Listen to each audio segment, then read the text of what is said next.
Welcome back to Shivaniya fashion life. நம்ம இந்த வீடியோவில் என்ன பார்க்க போகிறோம்னா, ஒரு சிம்பிளான எலாஸ்டிக் வச்சு ஒரு ஸ்லீவ் டிசைன் தான் பார்க்க போகிறோம். அதுக்கு வந்து நான் என்ன பண்ணியிருக்கேன்னா, ப்ளவுஸ் கிளாத்து உள்பக்கம் மேலே லைனிங் கிளாத்தையும் வச்சு நான் தச்சு எடுத்துட்டேன். ஃபுல்லுமே அந்த மேல் பக்கமும் எல்லாமே நான் ஒரு தையல் போட்டு எடுத்து வச்சுட்டேன். இப்போ இதோட நான் டோட்டல் லென்த்து நான் எவ்வளோ வச்சுருக்கிறேன்னா 12.25 இன்ச்சு வச்சுருக்கிறேன்.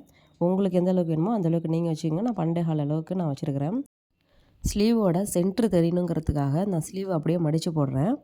மடித்து போட்டுட்டு அந்த சென்டரில் கையாலே ஒரு தேய்ச்சி விட்றேன். தேய்ச்சிட்டா அந்த மடிப்பு வந்துடும். அந்த மடிப்பு வந்தால் அதில் சென்ட்டுங்கிறது நமக்கு தெரியணுங்கிறதுக்காக கையால் தேய்ச்சி விட்றேன். இல்லை ஸ்கேல் வச்சா கூட ஒரு லைன் போட்டுக்கலாம். நான் கையாலே தேய்ச்சி விட்டுட்டேன். இப்போ எலாஸ்டிக் எடுத்துருக்கிறேன். இப்போ இந்த எலாஸ்டிக் வந்து 8 இன்ச்சு அளவுக்கு எடுத்துருக்கேன் நான்.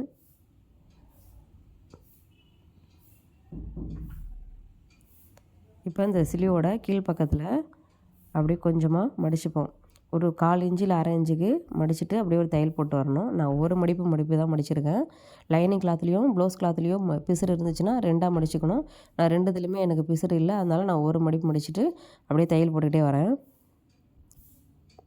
அந்த சென்ட்ரு வரத்துக்கு கொஞ்சம் முன்னாடியே நிறுத்திட்டு இப்போ அந்த எலாஸ்டிக்கை அந்த சென்டரில் கரெக்டாக அந்த மடிப்புக்கு உள்பக்கம் உள்ளே வச்சுட்டு அப்படியே ஒரு தையல் போட்டுக்கிட்டே வரோம்.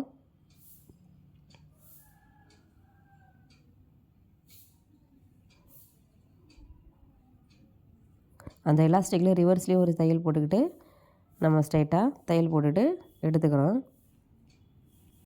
எலாஸ்டிக்கை நம்ம கீழ்ப்பக்கம் மட்டும்தான் தைச்சிருக்கோம். மேல் பக்கத்துலேயே தைக்கல. ஸ்லீவோட மேல் பக்கத்துலேயும் அந்த சென்டரில் கரெக்டாக வச்சுட்டு அங்கேயும் ஒரு தையல் போட்டுக்கிறேன். அதை பிடிச்சி இழுக்கும் போது பிரியாமல் இருக்கிறதுக்காக அந்த இடத்துல ஒரு 2-3 தையல் போட்டுக்கலாம். போட்டுட்டு இப்போ கீழ்ப்பக்கத்துலேருந்து அந்த எலாஸ்டிக் மேலேயே சென்டரில் கரெக்டாக வச்சுட்டு அந்த எலாஸ்டிக் மேலேயே ஒரு தையல் போட்டுக்கிட்டே வரணும். லூஸாக விட்டுறக்கூடாது. எலாஸ்டிக் வந்து டைட்டாக மேல் பக்கத்தில் டைட்டாக பிடிச்சி இழுத்துக்கிட்டு தான் ஒரு தையல் போட்டுக்கிட்டே வரணும். தைச்சி முடிச்சாச்சு. இப்போ பார்த்திங்கன்னா நம்ம தைக்கும் போது 12.25 இருந்துச்சு தைக்கிறதுக்கு முன்னாடி. தைச்சதுக்கப்புறம் பார்த்தா இது ஒரு 9.25 அளவுக்கு வருது. 3 இன்ச்சு குறைஞ்சிருது. இது ஒரு மெத்தடு. இப்போ இன்னொரு மெத்தடு சொல்கிறேன். இப்போ இந்த எலாஸ்டிக் வந்து அதே மாதிரி நான் இதுக்கும் எடுத்துக்கிட்டேன். இதுக்கு வந்து நான் அதில் வந்து ஃபஸ்ட்டு மெத்தடில் நம்ம என்ன பண்ணோன்னா எலாஸ்டிக் வந்து அப்படியே தெரியும். ஆனால் இதில் வந்து நான் எலாஸ்டிக் தெரியாமல் இருக்கிறது எப்படிங்கிற மாதிரி நான் தைச்சி காட்டுறேன். நான் இப்போ கிளாத் எடுத்துருக்கிறேன். லைனிங் கிளாத் எடுத்துருக்கேன். இது ஒரு 1.5 இன்ச்சு அளவுக்கு நான் கிளாத் எடுத்துருக்கேன். அதே போல் நம்ம ஸ்லீவோட அடிப்பக்கத்துலேயும் கொஞ்சமாக 1/4 இன்ச்சு இல்லை 1/2 இன்ச்சு அளவுக்கு மடித்து தைச்சிக்கிட்டே வரேன். தைச்சிக்கிட்டே வரும்போது அந்த சென்ட்ரு வரும்போது நிறுத்திட்டு அந்த எலாஸ்டிக்கும் அந்த லைனிங் கிளாத்தையும் மடித்து வச்சு அந்த மடிப்பு வந்து உள்பக்கம் வந்துடணும். திருப்பிக்கணும். திருப்பி அந்த சென்டரில் கரெக்டாக வச்சுக்கணும். அந்த சென்டரில் கரெக்டாக வச்சுட்டு நம்ம ஃபஸ்ட்டு முன்னாடி தைச்ச பாருங்க அதே மாதிரியே தைச்சிக்கிட்டே வரணும்.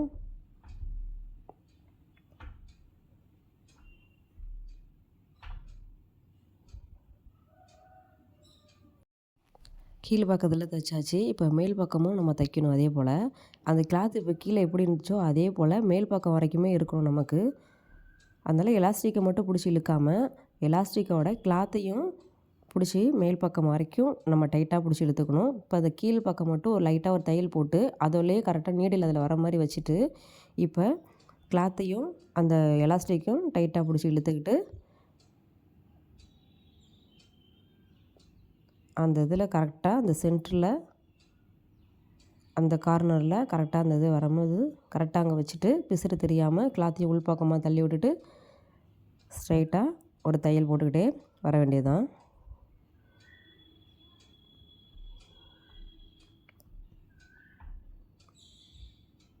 எக்ஸ்ட்ரா உள்ளதை கட் பண்ணி எடுத்துடலாம். இப்போ நான் லைனிங் கிளாத்தில் கூட தைச்சிருக்கிறேன். லைனிங் கிளாத் இல்லாமல் வெறும் ப்ளவுஸ் கிளாத் மட்டும் வச்சு கூட நம்ம இதை தைச்சிக்கலாம். 2 மெத்தடில் எந்த மெத்தட் வேணாலும் நம்ம யூஸ் பண்ணிக்கலாம். இது பிகினர்ஸுக்கான வீடியோ தான் இது. இந்த வீடியோ உங்களுக்கு யூஸ்ஃபுல்லாக இருந்துச்சுன்னா மறக்காமல் ஷிவனியா ஃபேஷன் லைஃப் சேனலை சப்ஸ்கிரைப் பண்ணுங்கள். தேங்க்யூ.